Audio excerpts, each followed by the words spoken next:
Todo o horror de uma ditadura na confissão de um homem. Pastor Cláudio é o nosso filme de hoje aqui no País do Cinema.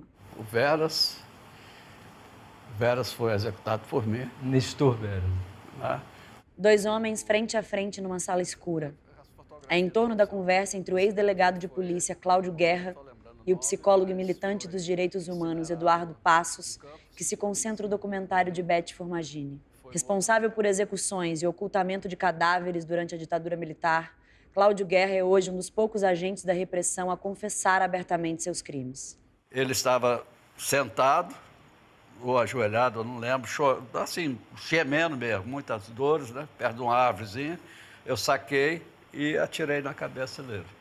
Da incineração de corpos numa usina de cana aos benefícios financeiros recebidos de banqueiros e empresários, Cláudio restitui com frieza e precisão de nomes uma engrenagem que promoveu o pesadelo de centenas de brasileiros e que nunca foi totalmente desmontada. O senhor diria, então, que a tecnologia da violência Continua. desenvolvida pela ditadura continua? Por que a tortura não acaba? Não teve punição para ninguém.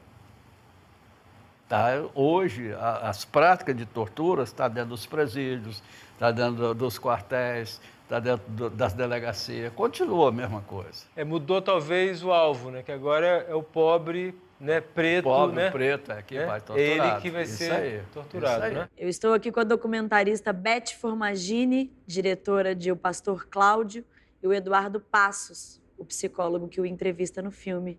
Bem-vindos. Bem, obrigado. Beth, o Cláudio Guerra já havia contado a história dele na Comissão da Verdade e para alguns jornalistas. Por que é que no filme você decide que a entrevista vai ser feita por um psicólogo? Bom, quando eu pensei em entrevistar o pastor Cláudio, eu comecei a trabalhar com uma equipe para a gente se preparar, né? Porque para filmar o inimigo você tem que estar muito bem preparado. Convidei o Eduardo Passos, convidei a montadora do filme, a Márcia Medeiros, e a gente montou uma equipe preliminar para assistir exatamente todas as filmagens, que ele tinha feito alguns filmes sobre o assunto, e passamos vários fins de semana, né, Edu? Foi. Fazendo esse trabalho de pesquisa e análise. Então, eu tive essa ideia e convidei o Edu. Falei, para que ele entre no filme, para que ele seja convidado a falar, nada melhor do que você ter uma pessoa que não só ligada à área, né, da psicanálise, como também à área de direitos humanos. Uhum. E como você recebeu esse convite, assim? Você encarou esse convite para essa conversa, Eduardo? Porque, na verdade, o convite inicial não foi para que eu entrevistasse o Cláudio, né? Eu estava compondo com a Beth esse grupo que pensava o filme, e a ideia não era eu entrevistar, era estar conversando, né? Na verdade, eu nem pensávamos que o entrevistador seria eu, mas o entrevistador não apareceria. Certo. E que seria a Beth, né, Beth? Seria a Beth. Só que no meio do caminho, a Beth falou, vou dizer, viu, Beth? A Beth falou, não segura essa onda, não. Porque é muito difícil, né? Sim, isso que eu queria... Entrevistar também uma pessoa que tenha participado como Cláudio Guerra participou da repressão e fazendo o que ele fez, a tecnologia que ele desenvolveu é uma tecnologia muito especial na sua crueldade, né? Pois. Ele pegava o corpo morto do torturado. Sim. E ele tinha essa E incumbência. nem sempre todos os corpos mortos, né? E em alguns casos ele chegou a dar o tiro de misericórdia, chegou a matar. Mas a tecnologia dele mesmo era do desaparecimento, que era incineração. Sim. Ele incinerava. Como foi para vocês estar ali frente a frente com essa realidade, assim? Porque vocês fizeram um dia de entrevista. Escutar tudo isso, né, com essa... Estar no mesmo espaço que uma pessoa como Cláudio Guerra, para nós, quer dizer, é uma experiência de compartilhar a experiência dele. É muito duro, foi muito difícil. E a minha escolha pelo Eduardo é que eu tenho um temperamento, eu sou muito... tenho um sangue italiano, aí Formagini. é uma coisa que vai te deixando muito alterado. Acho que as revelações dele tiram o sono de muita gente. Eu acho que esse filme tira o sono de muita gente, porque as pessoas hoje não sabem o que é viver num país em que os direitos fundamentais não são respeitados. Então, a qualquer momento, o seu filho, você mesmo, o seu marido, podem desaparecer e você não vai... É um terrorismo de Estado, né? É uma situação em que a sociedade fica toda aterrorizada. O que é que você acha que a sua experiência como psicólogo te ajuda nessa hora, assim? Ajuda, mas não completamente, né? Há sempre um imprevisto ali que é do encontro. E eu me lembro que na hora que íamos começar, né, e a gente estava num setting parecido com esse, né, onde, né, fica muito no escuro e só a luz em quem está sendo entrevistado e aquele confronto. E a gente pensou na produção uma certa distância das cadeiras e a distância tinha que ser de tal maneira que um não pudesse pegar o outro. Uau. E tudo isso estava sendo ali, de alguma maneira, presente como um imaginário do terror, né? Porque é do terror que nós estávamos falando, é o terrorismo talvez mais vil, que é o terrorismo realizado pelos agentes do Estado, né? Quando o Estado se torna terrorista. E eu tinha ali um agente do Estado, né? Um delegado civil, que depois se torna um agente incumbido dessa ação tão violenta, que eu estaria conversando com ele.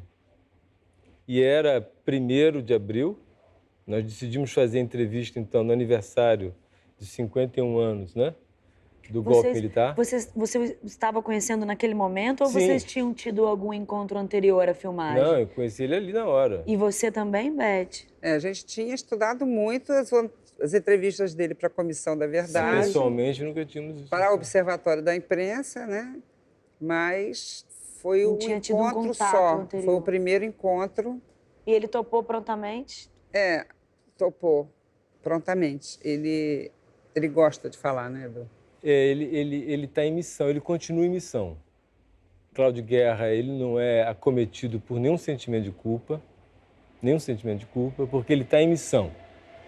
E ele estava em missão quando, né, os superiores dele eram os militares do golpe e ele se torna agora também um agente de uma outra missão, Sim. que é a missão evangélica, que agora é um outro chefe, é Deus, que o convoca a narrar, a contar. Então ele vai contar. Então ele está totalmente à vontade para contar, ele conta com detalhes. Sim. E com a frieza, né, de alguém que está em missão divina. Então é muito estranho. Essa relação dele com o cumprimento de ordens, né? Ele fala o tempo todo, eu era leal, eu estava cumprindo ordens. Passa por uma ausência de consciência do ato em si. Vendo o filme, eu fiquei o tempo inteiro pensando na Banalidade do Mal, Sim. da Hannah Arendt. E aí, quando acaba o filme, é o primeiro livro na bibliografia do filme. De que maneira vocês acham que o pensamento da Hannah dialoga com esse personagem? Aquela banalidade do mal, ela é, na verdade, o resultado de um financiamento do mal, né? Esse mal, ele era banalizado porque ele era financiado por todo um sistema, e é isso que é muito assustador na entrevista, né? Que deixa muito claro que o financiamento era de um grupo golpista, né? Era de um Estado golpista, mas esse Estado golpista não era tão somente militar, né? Ele era civil-militar e era empresarial civil-militar. Então havia financiamento que, de alguma maneira, permitia essa banalização, né? Havia um cotidiano financiado para justificar e apoiar esses atos de barbárie. Mas em relação à própria ausência de consciência mesmo do sujeito, entende? Tipo, essa servidão não questionada, né? Ele agia como funcionário. Na verdade, ele, no filme, ele fala que ele faz parte de um esquema e que ele recebia ordens e que ele cumpria ordens. Em determinado momento, Eduardo fala para ele, sim, mas houve casos... Isso. Né, do Capitão Macaco, que falaram para ele explodir o gasômetro e colocarem a culpa na esquerda, e ele se recusou. Inclusive, tem um filme sobre isso, chama O Homem que Disse Não. E o Eduardo, a gente tinha na pauta essa carta na manga. Eu falei, bom... Para mim, um dos momentos mais... Existe... A insubordinação. Exato, existe e para caso... ele, nenhum momento passou civil. pela cabeça dele. Ele fala Não, que... é lealdade. Ele Exato. fala que ele era leal e que as pessoas que se recusavam, elas eram eliminadas por esse esquema, elas eram assassinadas, mas que ele nunca teve medo porque ele sempre foi leal. O que eu acho que o filme traz, que eu acho que é importante, é não só a memória desses tempos, porque eu acho que tem muita gente hoje no Brasil falando em ditadura e volta da ditadura, e, enfim, o Brasil hoje está vivendo uma crise muito grave, e eu acho que existe uma grande desinformação. Então, acho que o filme ele traz uma informação sobre o que é viver num país sem direitos fundamentais, e ele atualiza isso. Ele fala, não, mas depois da ditadura a gente continuou ganhando, só que em vez de trabalhar eliminando as pessoas que opunham ao regime militar, a gente foi trabalhar na segurança pública para garantir o status quo. O que eu acho que o nosso filme traz de mais importante, se eu posso dizer isso, é mostrar que hoje é o mesmo sistema que tortura, que mata, que desaparece pessoas, ele é financiado pela mesma elite que financiava na época da ditadura. Então, o Cláudio fala isso. Muita gente que fala, que diz que os militares deviam voltar e que querem o fim da democracia, eu acho que não é necessariamente uma pessoa de direita, de extrema-direita, são pessoas mal informadas. Eu acho que existe uma falha muito grande na informação com relação à ditadura e com relação às práticas de violência do Estado hoje também. Então, esse filme, eu acho que ele vem preencher essa lacuna. A gente volta já. Quais são os desafios, falando de colocar no mundo, da realização e do lançamento de um trabalho como esse? Aí, para os dois. Esse filme, eu acho que é um documento histórico, mas que ele cumpre uma função que não é só de refazer esse passado, refazer a narrativa do passado. Porque essa tecnologia da violência, ela não passou. Ela só mudou de alvo, né? Essa tecnologia da violência de um Estado terrorista, ela foi amplamente executada contra um grupo de jovens, na maioria jovens brancos, universitários, né? Que eram a maioria, que se contrapuseram ao regime ditatorial, né? E foram, né, atingidos de uma maneira brutal. Mas foram atingidos de uma maneira brutal, por exemplo, há 300 desaparecidos políticos, né? Então, é um número... qualquer desaparecido político é um ato de lesa humanidade, mas foram 300. Hoje, 300 morrem por dia. Só que é uma outra população, sim, mas com a mesma tecnologia, né? E com a mesma violência de um Estado que ele não está comprometido com a defesa dos direitos, mas está comprometido com a defesa de interesses privados que precisam ainda manter a exclusão como garantia de um status quo, né, que se reproduz e que se... Ou seja, o Brasil, nós temos essa terrível posição na escala dos países de maior desigualdade social. O Brasil, né, é um dos países de maior desigualdade social, e uma tecnologia da violência, ela ainda é usada para garantir uma certa contenção desses que já não suportam mais a manutenção dessa exclusão, porque ela chega a níveis que são níveis do intolerável. Que é chamado de segurança pública. E isso virou segurança pública, né? Uma segurança pública que, por exemplo, justifica, né? E é muito triste que o governo do Estado, né, fique com essa marca no seu currículo, justifica a autorização para uma intervenção federal que é uma intervenção na segurança pública para conter essas populações que começam a não suportar mais tamanha desigualdade, né? Eu acho que o país tem que reagir. Estou sentindo que a gente está vivendo um clima de um perigo institucional, né? Bastante claro, né? Mas que não está sendo devidamente esclarecido e debatido, né? Embora já esteja claramente sentido, né? No meu cotidiano clínico, né? Eu acolho diariamente um mal-estar que é nosso, né? Distúrbio do sono, Sim, distúrbio alimentar, sim. angústia, uma angústia que fica ainda indizível, porque ela é feito de o atravessamento Pensamentos, desses tantos- vetores de violência que ainda não foram suficientemente elaborados e explicitados pela população e que já sente. Perfeito. O assassinato de Marielle, ele foi um gatilho para fazer aparecer de maneira mais clara essa ameaça eminente de um estado de exceção, né?